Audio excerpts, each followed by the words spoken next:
sources tell us that SpaceX and Tesla have considered some sort of merger between those two. And you see Tesla push higher in the after hours after we broke that story. They've also looked at a merger or combination between SpaceX and xAI.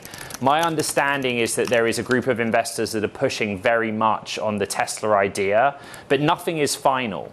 As we all know, the background context is that SpaceX is making preparations for an IPO some point in the middle of this year. So that's what's being looked at. And, we don't know the full extent of the mechanisms, the structures that are being proposed. What we do know is that, based on what we're told by sources, there will be some financing considerations for both potential combinations, which are distinct.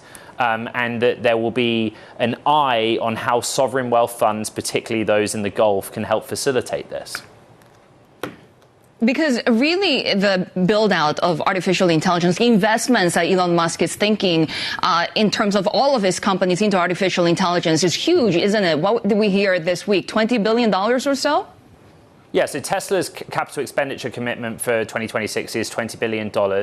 It excludes some of the long-term projects that Musk outlined on its own fab, which you can read my reporting on, and around solar. But there has always been a historic linkage between the different Elon Musk companies. There are engineers that have worked on both Tesla projects and SpaceX projects, particularly on materials.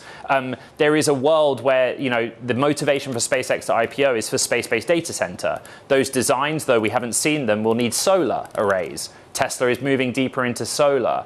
xAI is a customer of Tesla. And now, as of last night, we know Tesla is an investor in xAI. It bought $2 billion of preferred equity. So we're trying to unpick this. But the story we broke is that both have been looked at. A potential SpaceX and Tesla combination, and, as Reuters reported before us, a SpaceX and xAI combination of some sort.